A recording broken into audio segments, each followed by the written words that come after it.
ang kahulugan ng salitang yun.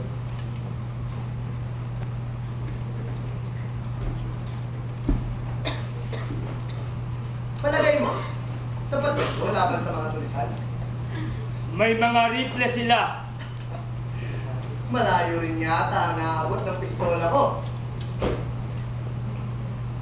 Yung mga bunga ng chigo, sa puno yun.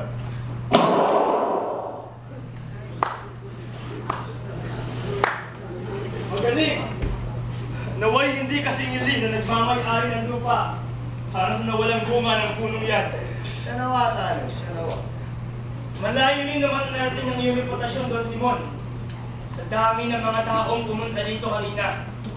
Hindi lang ang iyong alahas ang kanilang pinuntahan. Mainam rin ang may kilala sa Gobernador General at sa ibang mga opisyales. At sa mga praile. Mas malaki ang pabor sa'yo sa pagdala ko ng panandalian sa tanganan mo. Susunod na mga araw ay hindi na sa akin ang lupang ito. Kaya kung ano man ang maiwan sa akin, ibibigay ko sa'yo. Ikaw ang huling panauhin sa tahanan ko. At dahil, Mahabang kwento, Don Simon. kung gugustuhin mo, maaaring kitang tulungan niya. Malayo na sa kahit anong tulong ang kalagayan ko. Ang salita rin nakatataas. Mula sa unang araw sa Huwes hanggang sa apela at sa huling desisyon. At hindi mo ito kinalulungkot. Manhid na ang kalooban ko, Don Simon. Sa dami ng mga nangyari sa akin itong nagdaang buwan.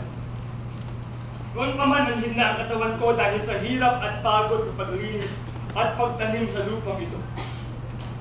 Kinuha na nila ito.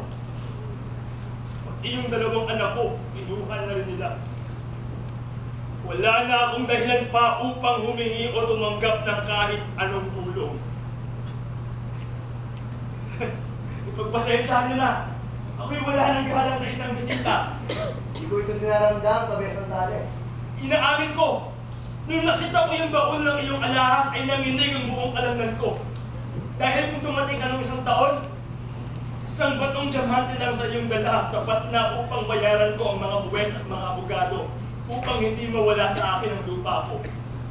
At kung dumating ka ng isang buwan o kahit kung isang linggo, malamang kasama ko pa si Tano at si Huli nung nagdaang Pasko. Pero ngayon, ang iyong mga alahas ay baliwala lahat sa akin.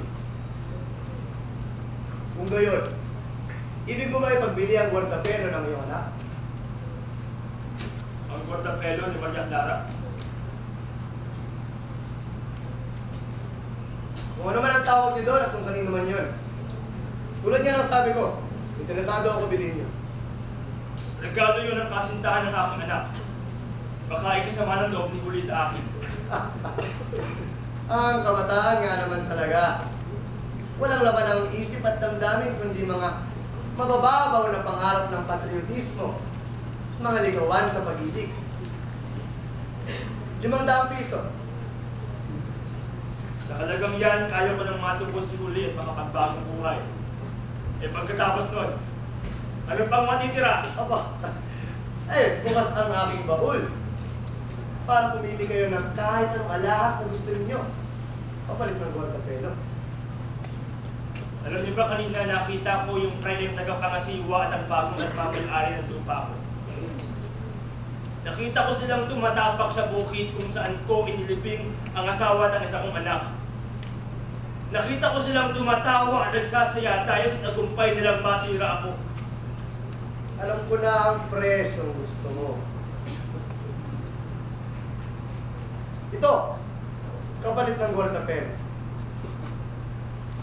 Wala kang maaasahan na pag-ibig at kabataan kundi malahimik lang.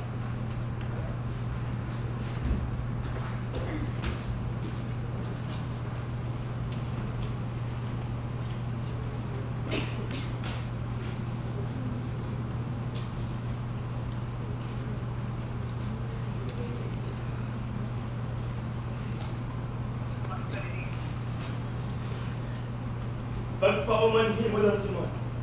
Pero matinding pangangailangan ito. Iniiwan ko sa iyo ang guardapelo.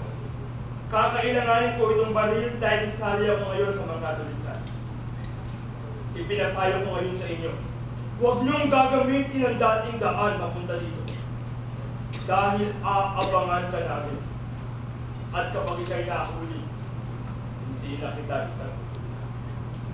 Malaking pera ang kakailanganin ng mga kaibigan ko upang tubusin ka.